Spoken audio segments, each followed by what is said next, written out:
Om Namo Bhagavate Vasudevaya. Om Namo Bhagavate Vasudevaya. So we are reading from Srimad Bhagavatam, Canto 1. We have covered up to chapter 6. Today we are going to begin with chapter number 7. Very interesting part. We are going into the stories, Leela aspect, very interesting. Before we begin with chapter number 7, let's do the quick recap by glorious Aruna Mataji from 1 to 6 so that we know the storyline. We don't want to go forward, and forget what is behind. So, all yours, Aruna Mataji. Thank you, Prabhuji. All glories to you. All glories to Srila Prabhupada. Prabhuji, chapter 1 started with questions by sages. Sages of the Naimisharanya, headed by sage Sonaka, asked 6 questions from Kuta Goswami. They were asked for the welfare of the people in Kali Yuga. The questions were, what is good for the all human? What is essence of all scriptures? Why did Krishna appear as son of Devaki and Vasudeva? Describes Lord's Purusha and Leela avatars. And where did Dharma took shelter when Lord Krishna departed? Then chapter 2 was headed by divinity and divines. Heading was divinity and divine services. Suta Goswami, when he starts saying, he pays obeisances to his guru and Srimad Bhagavatam and thanks to the sages for their inquiries in these questions. He mentioned that bhakti should be unmotivated and uninterrupted, and only it should be for Krishna. By this knowledge, we can detach from matter and develop attachment to Krishna. And you kindly explained us 14 steps of the bhakti from Satam Kripa to Hare Madhurya Bhava. And clearly, he's mentioned that bhakti should be only performed for Krishna and not for any other material gain. Then in chapter 3, moving to Krishna is the source of all incarnations. That was the heading of the chapter. And in this, it was started from chapter 2 and material creation was explained, following with Tattva and Leela, because these Tattva and Leela explanation invoke love in us for Krishna. Then Purush avatars, 3 Vishnus were described. Then 22 incarnations. Of course, Krishna has got multiple incarnations. They are innumerable, but 22 main incarnations were described. They were like 4 Kumaras to Kalki, which is going to appear in Kali Yuga. Then in Kali Yuga, it was mentioned that Srimad Bhagavatam is the literally incarnation of Lord Krishna and is compiled by Srila Vyasadeva. Chapter 4 was appearance of Sri Narad. So we are moving from Sri because it is Srila Narad was guru of Vyasadev who has written it. So there are glories of Sri Narad. So it describes how Vyasadev get the inspiration to complete the Bhagavatam. How Vyasadev could see that the people in general in Kali Yuga are going to be very ignorant, very short-lived, they'll be lack goodness and faithless. So he started his work by dividing Vedas into 4. He narrated many Puranas and historical narrations, but he was not satisfied and he was contemplating in his heart that why he's not happy. While he was doing that, Narad Muni, his guru, appeared. So in following that chapter 5, the heading was Narada instructions for Vyasadeva. So Narad Muni initially glorified for his work to Vyasadev, but later on as a guru, he chastised him that he has not glorified Lord, and that is the reason he is not happy. Narad Muni asked Vyasadev to describe the transcendental pastime of Lord Krishna as Lord Krishna's pastimes, names, chanting. They can satisfy hankering of the great learned man, and at the same time, they can mitigate the miseries of the common people. So this is the best thing. So Narad Muni explained that afterward, Narad Muni explained that how he was born as a son of maid servant, and then with blessings of and mercy of the sages, he got the transcendental knowledge. So he was explaining basically that Shri Krishna's pastimes and everything is so important. Chapter 6 started with the conversation between Narad Muni and Vyasadeva. Vyasadeva, after hearing, submissively inquired about Narad Muni's life so that he can take the inspiration and follow in his footsteps. Narad Muni explained that after meditation, he got darshan of Lord and heard the voice of Lord, but which was just a glimpse. So he hankered for more. And afterward, he traveled all over world, all over earth, basically. He was chanting, remembering, and preaching about Lord Krishna's names, glories, and pastimes. He was fully absorbed in thinking of Krishna. And by doing this, he got free from material tents. And in the next birth, he got the transcendental body. So it was very much inspiring to Vyasdev from his guru's life. So we need to basically submissively ask questions and follow in our guru's life. Thank you, Prabhuji.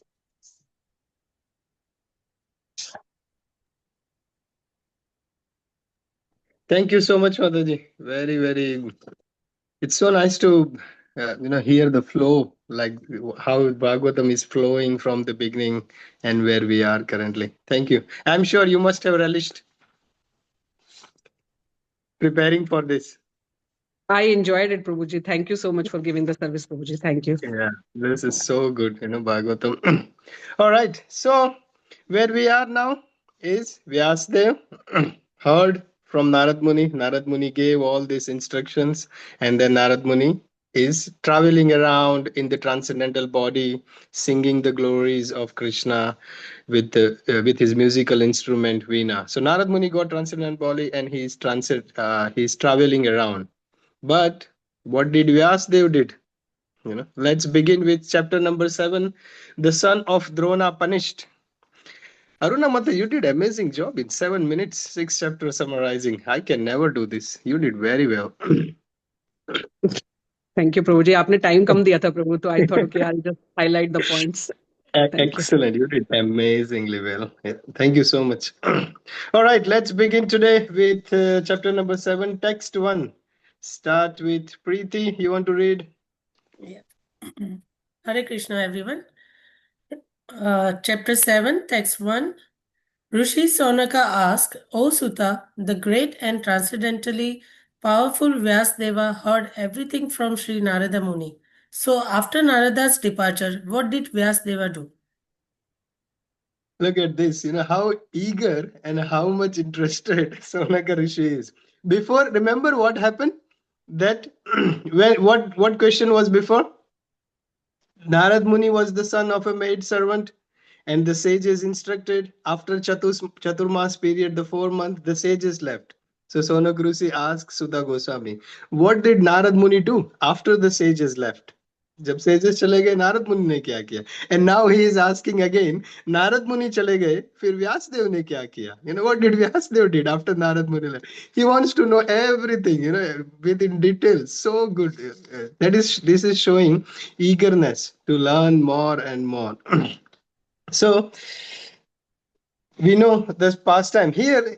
If you see the title, the son of Drona punished, from where this Narad Muni and Vyasdev about this compilation of Bhagavatam, the glories were not mentioned in the scriptures, and suddenly the chapter turns into the son of Drona punished. Son of Drona means Aswathama. Why this sudden change in the chapters, the conversation? Anyone? Any guesses? Narad They are Muni. starting Parikshit Maharaj. So Okay, one by one. Aruna Mataji. Prabhu, the chapter of Parikshit Maharaj will be started. That's the reason. So they are connecting the story most likely. I haven't read, Yes, but that's correct. Krishna Prabhu. yeah, same thing, Prabhu. So Narad Muni has left, so Vyasdev is now starting to compile the Bhagavatam. So he's now starting off with the background where Krishna is, the scene where Krishna is about to leave Mahabharata. This war is getting over, so that's where he's now setting the stage. That's true. That's right. Correct. Thank you so much. If we remember the storyline, that the 6 questions were asked by the sages, and the last one was, where did Dharma took the shelter? The response was, Dharma took shelter of Srimad Bhagavatam.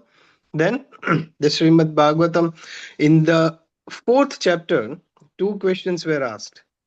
How Vyasdev got the inspiration. If you see the first maybe 10 or 12 questions in 12 verses of chapter number 4, Sonaka Rishi asked that, okay, Dharma took the shelter of Bhagavatam, but can you tell me how this Bhagavatam was compiled? How did Vyasdev got the inspiration to compile Srimad? What was the situation? So in response to that question, the whole Narad Muni and Vyasdev conversation, the pastime, everything which we discussed in last 2 chapters. The second question asked in the 4th chapter was, How did Parikshit Maharaj, who was a glorious king, how did he met Sukdev Goswami?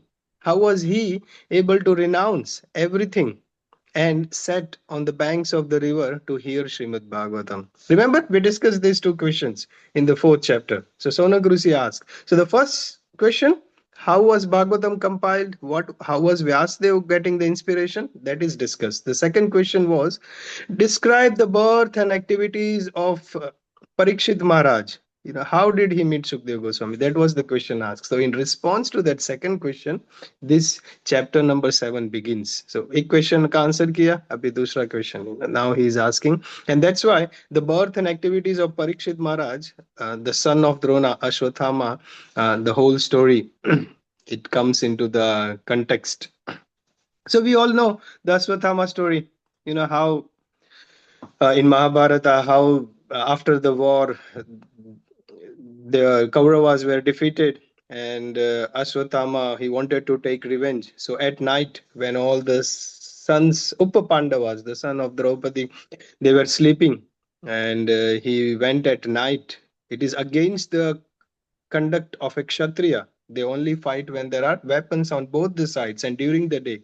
They don't fight at night. They don't fight when the other side doesn't have a weapon. But he broke Aswathama out of a revenge. He was very furious. So he went at night and he killed all the 5 sons of Draupadi. And he killed all of them, all 5. Arjuna later then captures him. He brings Aswathama, the son of Drona, in front of Draupadi, and wants to punish. Bhima says, we should punish, but Draupadi says, don't kill him, because I am a mother. I know what it feels like when the sons are dead. Draupadi is going through a severe pain, and I said, I don't want Aswathama's mother to go through the same pain if you kill him. So please don't kill him. And then Arjuna shaves his head and beard and takes the crown jewel, the money from his forehead, humiliates him. That humiliation of a royal kingly person is similar to death. So he humiliates him and he releases him. So that is the story of Aswathama. We will see. Most of us know anyway. But it begins. Prabhupada writes the how birth of Parikshit Maharaj will be coming to this chapter. Oh, yeah. All right, let's move on to text number 2. Monica Mataji. Hare Krishna, chapter 7, text 2. Sri Suta said, on the western bank of river Saraswati, which is intimately related with the Vedas, there is a cottage for meditation at Samprasha, which enlivens the transcendental activities of the sages. Very good. Thank you so much. This text, this Sanskrit is also very beautiful. I will recite once. Suta uvacha brahmanadyam saraswatyam ashramah paschime tate samya prasa iti prokta rishinam satravardanaha. Very beautiful Sanskrit. The important one mentioned is ashrama. What happened after Narad Muni departed? Vyasadeva, he was sitting in an ashram. It is said on the western bank of the river Saraswati, there is a cottage for meditation, Samya Prasa, which enlivens the transcendental activities of the sage. So Vyasadeva, he was in the ashram and started meditation. Prabhupada writes in the purport the importance of ashrama. He picks up one word and explains that how, even though Vyasadeva was a householder, his residential quarter, he was a householder, Grihastha, his householder quarter is mentioned here as ashrama. Generally, we think of ashram as like Badrika ashram or Valmiki Muni's ashram. We think like in the forest there is a sage, koi sannyasi hai, koi guru hai, or all other Shivan-headed people are there. That is called an ashram. Or the other understanding of ashram is brahmachari ashram. Even in temple, we have all the brahmacharis live. They are like the brahmachari ashram. We think somewhere in the dham, in Vrindavan, or in the forest. That is what ashram is. But Prabhupada points out here, ashrama means a suitable place for meditation. Ashrama, the word ashrama, shram means activity or austerity or actions, effort. Shram karna, हम बोलते हैं ना, shramdan or shram karna means the activities or actions or efforts. Ashrama is the place, ashrama means the place where efforts are done for spiritual upliftment, for advancement of spirituality. That is called ashrama, ashram. So, wherever there is a place for spiritual advancement is called ashrama. It's not only Badrika ashram or not only Brahmachari ashram, but each and every one of us, wherever we are, we can make our place suitable for spiritual followment, the path of bhakti. We can follow bhakti wherever we are. Prabhupada writes here, our home can be made suitable for advancement in bhakti. Our home as an householder, just like Vyasdev was householder, but his place is called here ashram. Our home can be made as an ashram. And that's why in Vedic civilization, all the four stages of life, all aspects of life, starting from beginning, student life, brahmachari ashram, then getting married, grihastha ashram, then getting retirement, vanaprastha ashram, and then later on is sannyasa ashram. It was all called ashram because all stages of life can be utilized for advancement in bhakti. The way how a person behaves in that ashram will be different. What activities are done can be different, but it is all the efforts are for our spiritual upliftment. So we see in our home also we have to make like an ashram where everything is geared, everything is diverted towards our spiritual advancement. we we can have things, we can have the situation in such a way like the photo frames, the pictures of Krishna, the printouts of slokas, have our books in a visible, not in the cupboard closed with the wooden doors, but visibly we can have all the books so that every day it reminds of Krishna. Every day, every time we are at home, it reminds us of bhakti. I know people, they even put little Krishna's photo and deities in the car, or sometimes they put some pictures, they stick it with blue tack, they hang with the door, the rear view mirror, so that the car becomes a ashram.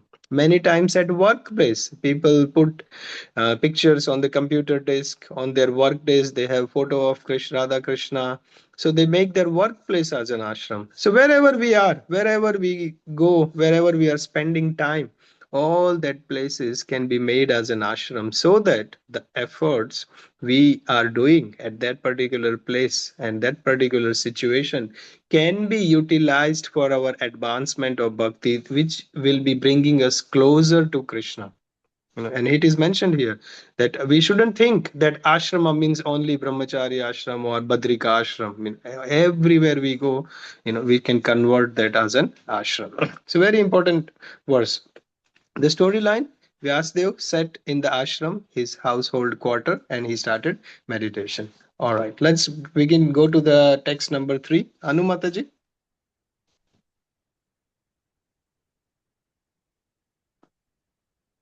Hare Krishna, everyone.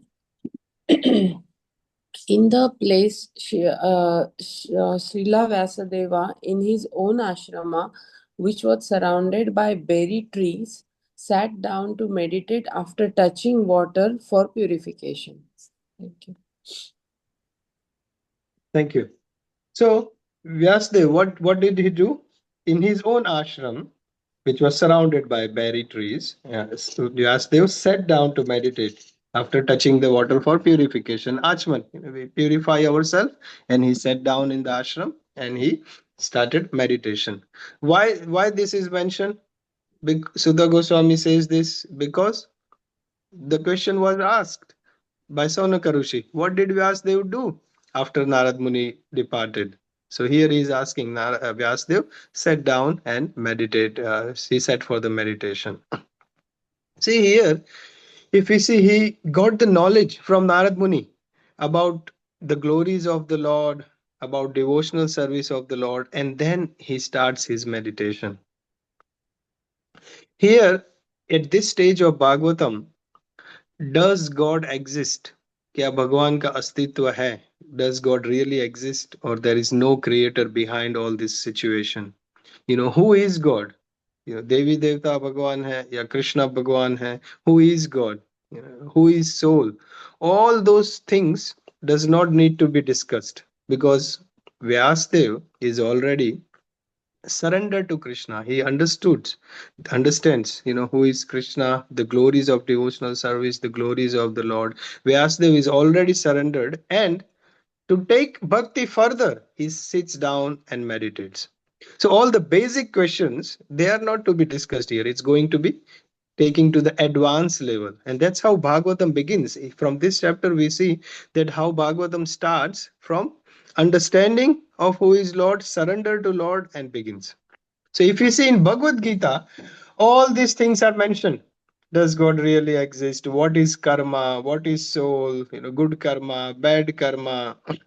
Why do bad things happen to good people? अच्छे लोगों के साथ बुरा क्यों होता है? बुरे लोगों के साथ अच्छा क्यों होता है? Why did all these things happen? What is our identity? Who we are? Difference between body and soul? All these things is mentioned in Bhagavad Gita.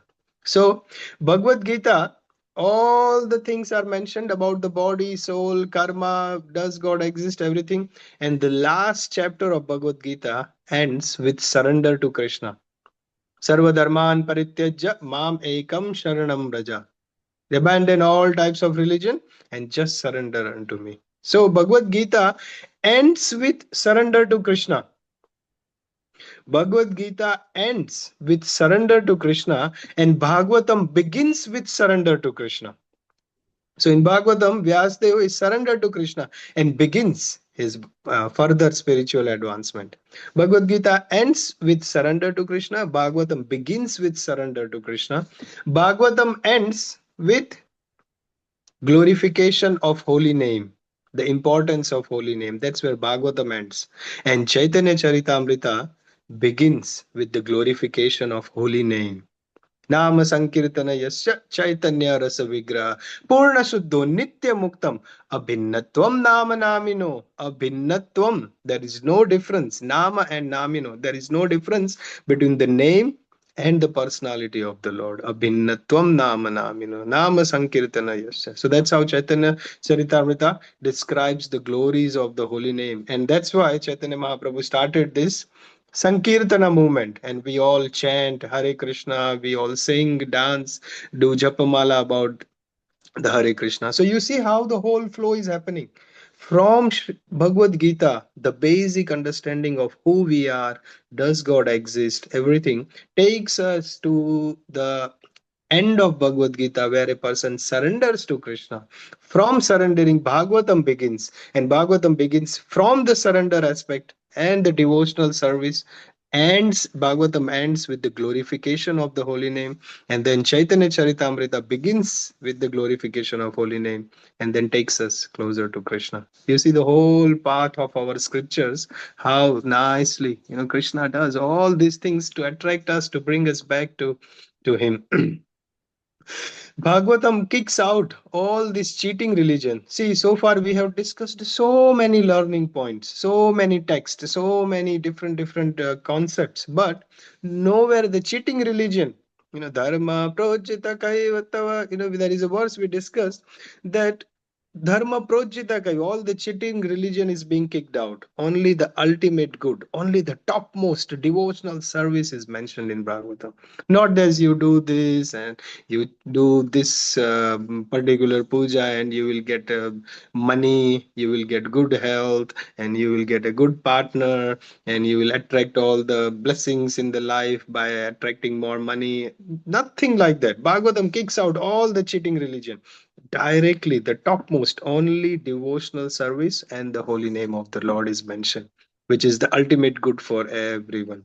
So that's how Bhagavatam is different. Amala Purana, it is called. Amal Purana means it is different from every other scriptures. This is direct. That's how Vyasadeva compiled this. All right, let's go for number 4. कौन पढ़ेगा? Ishita Mataji. Hare Krishna, everyone. Text 4. Thus he fixed his mind, perfectly engaging it by linking it in devotional service, bhakti yoga, without any tinge of materialism. And thus he saw the absolute personality of Godhead along with his external energy, which was under full control. Hare Krishna. Very nice. See, previously we saw Narad Muni had the darshan of the Lord. Here, Vyasdev sat down, meditated, following the footsteps of his guru, his instructions, and he also saw the absolute personality of God. He also had the darshan. He was meditating by linking it into the devotional service. If you see the translation, Prabhupada writes that his meditation was linking to the devotional service, bhakti yoga, and he saw the darshan of the Lord. Prabhupada points out in the purport that this meditation was part of the bhakti yoga process. This meditation was meditation on the Lord because he has surrendered to the Lord. There are different types of meditation. Some people, if especially in Western country, the meditation has become so popular. There are so many meditation centers without having any understanding of the Lord or God, but there are so many meditation centers, and in that they meditate sometimes on some objects, sometimes they meditate on nothing, just have shunya, nothing, meditate on nothing. Sometimes they are being trained to meditate on a one light, or some people meditate on the effulgence. There are different types of meditation, but here Prabhupada is mentioning that why Vyasdev got the darshan of the Lord, because he was surrendered to Krishna, and his meditation was bhakti yoga process. His meditation was on the Lord. What is our meditation? We don't have to go on the bank of the river and sit under a tree and close our eyes and meditate. What is our meditation? Our meditation is chanting Hare Krishna mantra, 16 rounds on beats. That is our meditation. Doing devotional service. That is the meditation for this age. There are different ways to achieve perfections in different yuga cycles: Satya Yuga, Dwapar Yuga, Treta Yuga, and we are in Kali Yuga. So for different yuga cycles, there are different processes to achieve perfection in bhakti. In Satya Yuga, there was a meditation process. People used to live 100,000 years, so people used to meditate for 10,000 years. Then people, the in the next yuga cycle, to achieve perfection was doing yajna, sacrifice, because the ingredients were available in abundance, the ghee and all the grains and everything. So people used to sit and do yajnas. It is mentioned here the yajnas were about 1 kilometer long, 2 kilometer, 100 kilometer long. That's how much people used to do yajnas, for 1,000 years. Long time people used to do fire sacrifices, yajnas, and that's how people achieve perfection. After that, deity worship. The temples, so abundant temples, so glorious devotionals, the worship in the temple. If you remember recently, a few years back in South India, in Kerala or Padmanabha temple or somewhere, they discovered tons and like thousands of kilos of gold in the temple, in the hidden chambers. That's how Lord was worshipped so opulently. That is in previous yuga cycle, for previous yuga. But in Kali Yuga, our way of achieving perfection in bhakti, our way to meet the success in the spiritual path is chanting the Hare Krishna Mahamantra that is prescribed in the scriptures. And that's why here, from this verse, we have to understand the learning point that our meditation is to chant the Hare Krishna Mahamantra minimum 16 rounds every day. That is prescribed by the acharyas, by our sampradaya. And if we do that, just like how Vyasdev had the darshan of Krishna, just like Narad Muni had darshan of Krishna, in the same way, we will also have darshan of Krishna if we follow the process which is prescribed for our own yuga and for our own level. All right, one more. We will do Shushila Mataji, number 5. Whenever time comes from reading, Shushila Mataji comes closer to Pankaj Prabhu. So I see she is sitting. Is that right? Yeah, Prabhu. Hare Krishna. How do I know everything? You read minds, Prabhu. Yes, go for it. Due to this external energy, the living entity, although transcendental to the three modes of material nature, think of himself as a material product and thus undergoes the reactions of material miseries. Hare Krishna. Yes. So Sudha Goswami is mentioning again, due to this external energy, the living entity. See, living entity means the soul.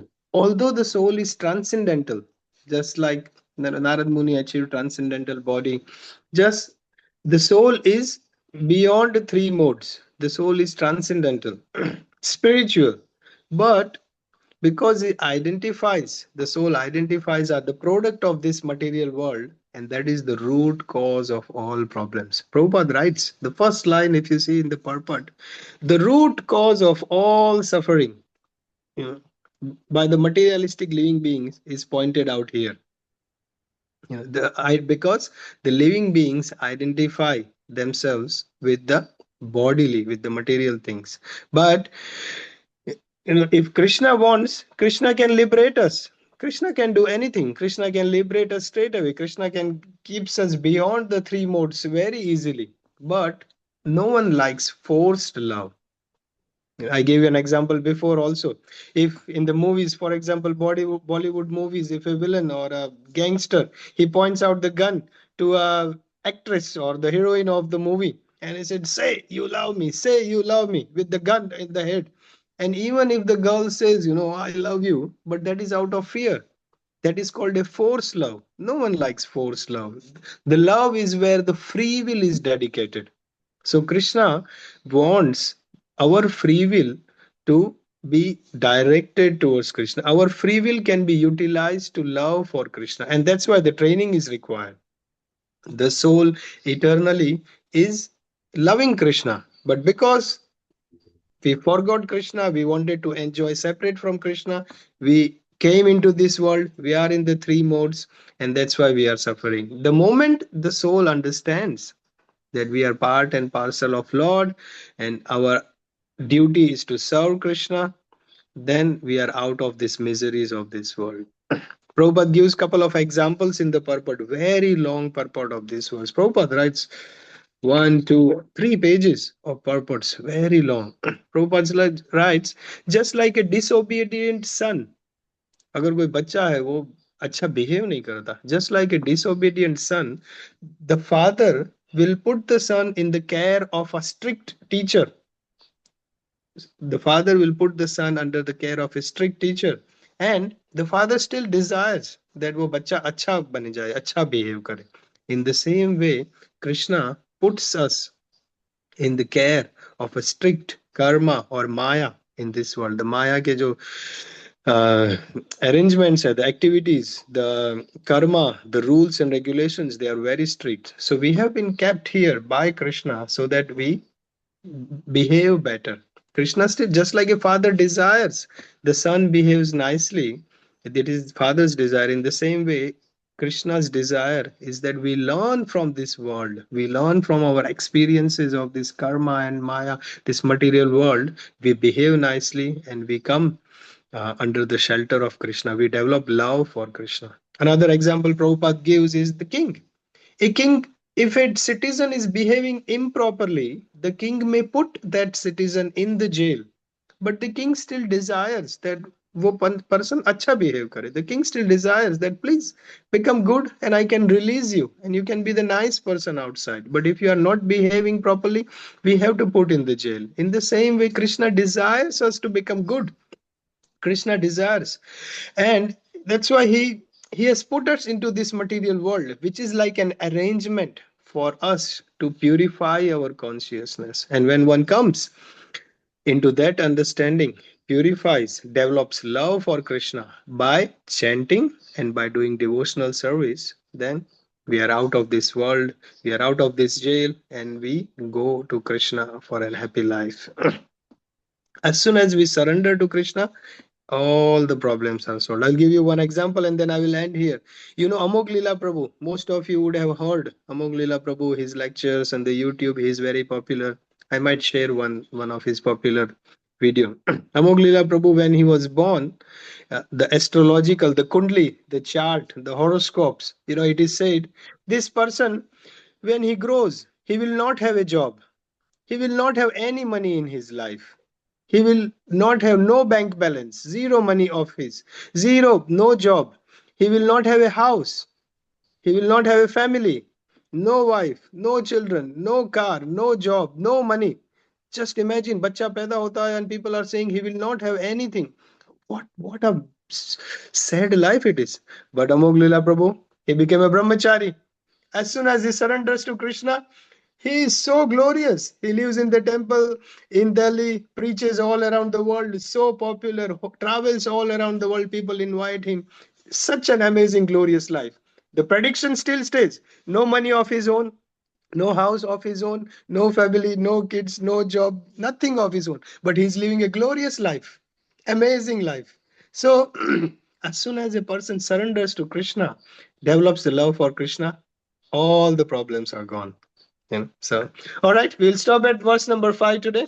We'll begin with verse number 6 tomorrow.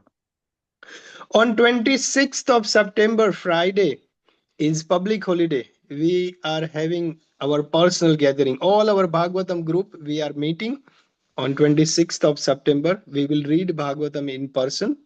And I have titled this as a day trip to Naimisharanya. 1 day trip, public holiday to Naimisharanya.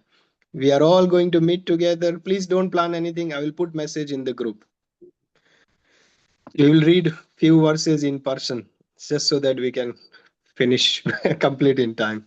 All right. Thank you so much, dear devotees. Grantraj Srimad Bhagavatam ki jai. Jagat Guru Srila Prabhupada ki jai. Jai. Hare Krishna, Prabhuji. Thank you. Hare Krishna.